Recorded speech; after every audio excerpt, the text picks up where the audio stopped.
Pengertian. Contextual Teaching and Learning atau CTL adalah sebuah proses pendidikan yang bertujuan untuk menolong para siswa melihat makna dalam materi akademik yang mereka pelajari dengan cara menghubungkan subjek-subjek akademik dengan konteks dalam kehidupan keseharian mereka. Johnson 2007. Si Johnson. Nah, menurut John Dewey, tahun 1916, peserta didik akan belajar dengan baik jika apa yang dipelajari terkait dengan apa yang telah diketahui dan terjadi sekelilingnya. Nah, jadi di sini peserta didik itu contextual teaching and learning itu adalah proses pendidikan yang bertujuan untuk menolong siswa gitu, untuk melihat makna dalam materi tersebut. Nah, ini jadi berkaitan dengan pengalaman mereka, berkaitan dengan kehidupan keseharian mereka, seperti itu. Ciri-cirinya adalah yang pertama, adanya kerjasama antar semua pihak, menekankan pentingnya pemecahan masalah, terus bermuara pada keragaman kontekstual kehidupan siswa yang berbeda-beda, 4. Saling menunjang, 5. Menyenangkan, tidak membosankan, 6. Belajar dengan gairah, dan 7. Pembelajaran terintegrasi, 8. Menggunakan berbagai sumber, 9. Siswa aktif, perlu sharing dengan teman, 11. Siswa kritis, guru kreatif, 12. Dinding kelas dan lorong penuh dengan hasil karya siswa, peta-peta, gambar-gambar, artikel, dan sebagainya. 13. Laporan kepada orang tua, bukan hanya rapot, tetapi hasil karya siswa dan sebagainya. Tujuan model pembelajaran CTL atau Contextual Teaching and Learning. Model pembelajaran CTL merupakan model pembelajaran yang tepat untuk membantu menciptakan pembelajaran yang lebih nyata dan bermakna bagi siswa, karena model pembelajaran ini membuat siswa mampu menghubungkan antara isi dari subjek akademik dengan kehidupan sehari-hari. Sehingga dapat disimpulkan bahwa tujuan utama model pembelajaran CTL yaitu untuk membantu para siswa dengan cara yang tepat dalam mengkaitkan makna pada pembelajaran akademik mereka, sehingga ketika mereka menemukan makna dari pembelajaran tersebut, mereka akan ingat dan belajar menerapkannya dalam kehidupan sehari-hari.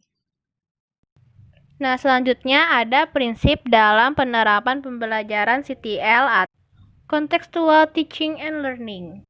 Menyampaikan pembelajaran sesuai dengan konsep teknologi pendidikan dan pembelajaran pada hakikatnya merupakan kegiatan menyampaikan pesan kepada siswa oleh narasumber dengan menggunakan bahan, alat, teknik, dan dalam lingkungan tertentu yang dikemukakan oleh Gafur 1986. Nah, di sini juga ada 5 prinsip. Yang pertama itu kesiapan dan motivasi. Yang kedua ada penggunaan alat pemusat perhatian. Yang ketiga ada partisipasi aktif siswa. Yang keempat ada perulangan. Dan yang kelima ada umpan balik. Variasi pengembangan pembelajaran kontekstual bermuatan karakter. Dalam penggunaan strategi pembelajaran CTL bermuatan karakter, sebaiknya digunakan variasi pengembangan sebagai berikut. 1. Untuk menghemat waktu, CTL lebih optimal dalam tugas-tugas rumah atau take home, agar siswa dapat belajar kelompok dengan waktu yang lebih leluasa. 2. Penerapan CTL tidak perlu merubah isi pembahasan, melainkan sebatas mengaitkan. Selanjutnya yaitu keunggulan model pembelajaran Contextual Teaching and Learning atau yang biasa kita sebut dengan CTL. Menurut Anissa tahun 2009, ada beberapa kelebihan dalam pembelajaran CTL. Yang pertama, pembelajaran lebih bermakna, artinya siswa melakukan sendiri kegiatan yang berhubungan dengan materi yang ada sehingga siswa dapat memahaminya sendiri. Yang kedua, pembelajaran lebih produktif dan mampu menumbuhkan penguatan konsep kepada siswa karena pembelajaran CTL menuntut siswa untuk menemukan sendiri bukan menghafalkan. Yang ketiga, menumbuhkan keberanian siswa untuk mengemukakan pendapat tentang materi yang dipelajarinya. Yang keempat, menumbuhkan rasa ingin tahu tentang materi yang dipelajari dengan bertanya kepada guru. Yang kelima, menumbuhkan kemampuan dalam bekerja sama dengan teman yang lain untuk memecahkan masalah yang ada. Dan yang terakhir, siswa dapat membuat kesimpulan sendiri dari kegiatan pembelajaran. Dapat disimpulkan bahwa penggunaan CTL dapat membantu meningkatkan hasil belajar karena strategi CTL ini lebih memfokuskan pada pemahaman serta menekankan pada pengembangan minat pengalaman siswa dalam kehidupan sehari-hari, bukan hanya sekedar hafalan saja. Sehingga dengan strategi pembelajaran CTL ini, siswa diharapkan dapat berpikir kritis dan terampil dalam memproses pengetahuan agar dapat menemukan dan menciptakan sesuatu yang lebih bermanfaat, baik bagi dirinya sendiri maupun dengan orang lain. Sehingga pembelajaran dengan menggunakan strategi CTL ini dianggap akan lebih produktif dan lebih bermakna. Selanjutnya yaitu kekurangan atau kelemahan pada model pembelajaran contextual teaching and learning. Menurut Zaki tahun 2009, kelemahan dalam pembelajaran CTL ini, yang pertama, bagi siswa yang tidak dapat mengikuti pembelajaran, maka tidak mendapatkan pengetahuan dan pengalaman yang sama dengan teman lainnya, karena siswa tidak mengalami sendiri. Maksud hal ini yaitu, bagi siswa yang tertinggal dalam proses pembelajaran dengan model CTL ini, maka akan terus tertinggal dan sulit untuk mengejar ketertinggalan tersebut. Karena dalam model pembelajaran ini, kesuksesan siswa tergantung dari keaktifan dan usahanya sendiri. Jadi, siswa yang dengan baik mengikuti setiap pembelajaran tidak akan menunggu teman yang tertinggal dan mengalami kesulitan. Yang kedua, perasaan khawatir pada anggota kelompok akan hilangnya karakteristik siswa karena harus menyesuaikan dengan kelompoknya. Maksud dalam hal ini, karena tidak setiap siswa dapat dengan mudah menyesuaikan diri dan mengembangkan kemampuan yang dimilikinya dengan penggunaan model CTL ini. Dan yang terakhir, banyak siswa yang tidak senang apabila disuruh bekerja sama dengan yang lainnya, karena siswa yang tekun merasa harus bekerja melebihi siswa yang lain dalam kelompoknya. Dalam hal ini, biasanya dalam proses pembelajaran dengan model CTL akan nampak jelas antara siswa yang memiliki kemampuan tinggi dan siswa yang memiliki kemampuan kurang atau rendah, yang kemudian menimbulkan rasa tidak percaya diri.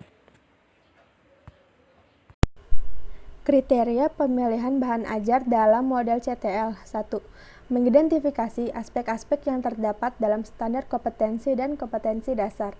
Sebelum menentukan materi pembelajaran, terlebih dahulu perlu diidentifikasi aspek-aspek standar kompetensi dan kompetensi dasar yang harus dipelajari atau dikuasai siswa. 2. Mengidentifikasi jenis-jenis materi bahan ajar sesuai dengan standar kompetensi dan kompetensi dasar. 3. Memilih jenis materi yang sesuai atau relevan dengan standar kompetensi dan kompetensi dasar. Perhatikan juga jumlah atau ruang lingkup yang cukup memadai sehingga mempermudah siswa dalam mencapai standar kompetensi. 4. Memilih sumber bahan ajar. Setelah jenis materi ditentukan, langkah berikutnya yaitu menentukan sumber bahan ajar. Materi pembelajaran atau bahan ajar dapat kita temukan dari berbagai sumber seperti buku pelajaran, majalah, jurnal, koran, internet, dan sebagainya. Untuk selanjutnya ada sintaks model pembelajaran kontekstual teaching and learning.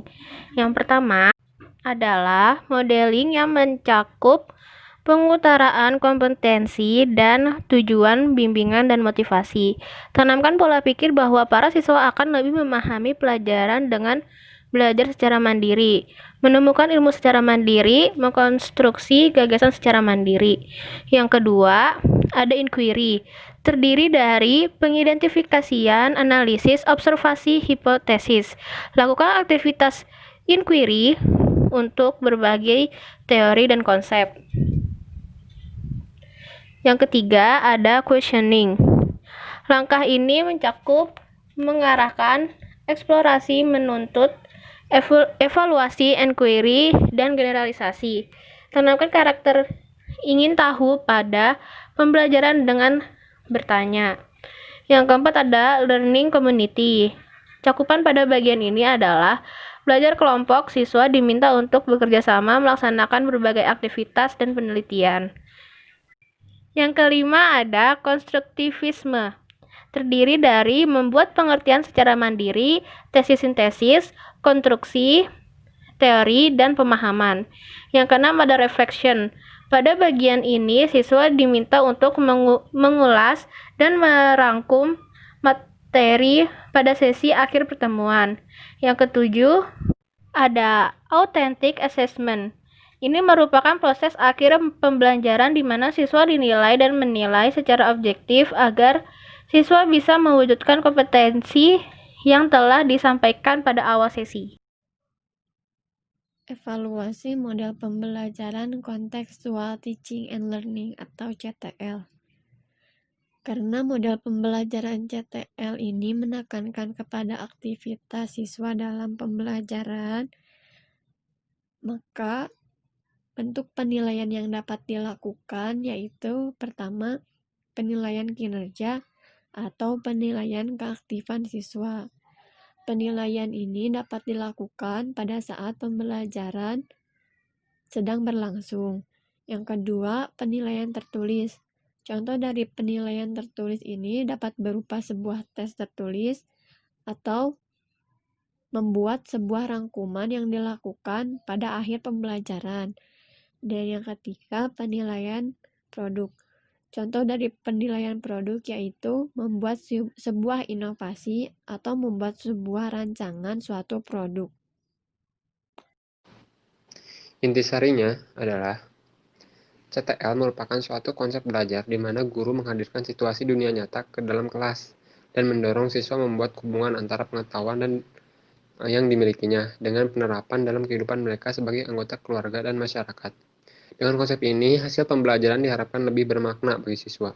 Proses pembelajaran berlangsung lebih alamiah dalam bentuk kegiatan siswa bekerja dan mengalami, bukan transfer pengetahuan dari guru ke siswa. Pembelajaran kontekstual adalah konsep belajar yang membantu guru mengaitkan antara materi yang diajarkannya dengan situasi dunia nyata siswa dan mendorong siswa membuat hubungan antara pengetahuan yang dimilikinya dengan penerapan dalam kehidupan mereka sehari-hari. Sekian dari saya, terima kasih.